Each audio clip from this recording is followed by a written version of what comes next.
I was so pumped for you with the pop you got at the Royal Rumble last year.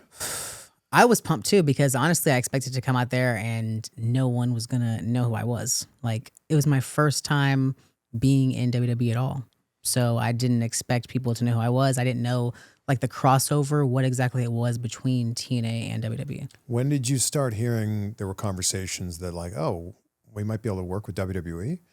I mean, the first I ever heard of it was when Scott called me literally the week before and asked if I wanted to do the Rumble. Like that was any question at all. But that was the first time I ever heard about it. And then after that, it just kind of snowballed from there. Were you like, are you serious? Yeah, I thought he was joking. I was like, I had just got home from the tapings, actually, from the TNA tapings. And I was like, I just don't understand why you're calling to rib me. Like, you could do this over text. Like, I don't get it.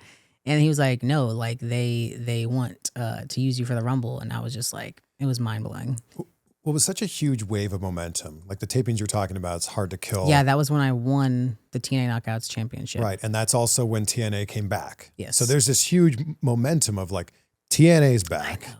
And now you're in the Royal Rumble. 2024 was just a whirlwind. And I think who actually pitched me and who saw the match with me and Trinity was TJ. So he's actually the one. Yeah, TJ Wilson.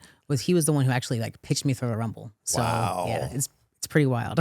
So you get to the Rumble that day. You get there in Tampa. What's the vibe like backstage? So I actually had to go there 2 days in advance because they do like the rehearsals and all that, and because it's a lot. It's a lot to put together a Rumble. I don't know if anybody else knows that, but it's chaotic. A lot of people in there. So I was there for actually like 3 days total. And then when I got to the venue the day of, they have like a talent bus, but they wanted to like bring me separately. I guess to kind of try to keep the surprise, even though someone at the PC leaked that I was there already. So everybody already knew.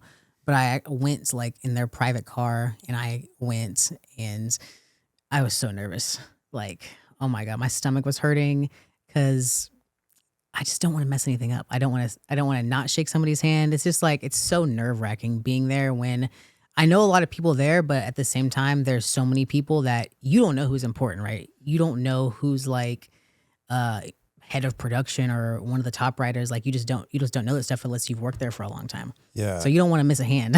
And do you also not think like, you don't know who knows you or who doesn't know you? Yes. And also another thing that I hate is I'll shake somebody's hand and then maybe I'll forget that I shook their hand and then I'll go to shake their hand again and reintroduce myself. Oh my God. Yeah, we met earlier. Yeah. Yep. And that's the most embarrassing thing. I did that probably 3 times and I was like, well, I'm going to never work here again, I guess. What number did you enter at? Number 5. Oh, man. So what are you feeling when you're in Gorilla there?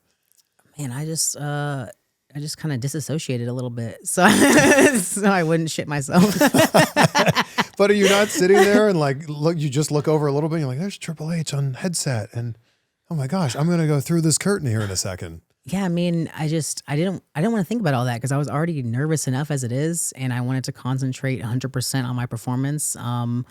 If there was any time to like make a statement and to seize an opportunity, that was going to be it.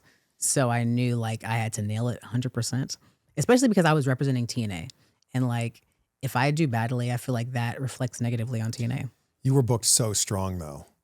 I was. And I had a really cool like elimination.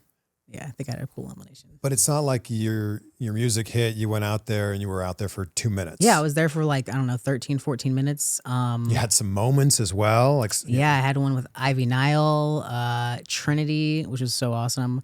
And then Bianca. So planting some seeds here, I feel like. It'd be awesome to wrestle any of those women in WWE. It'd be so cool.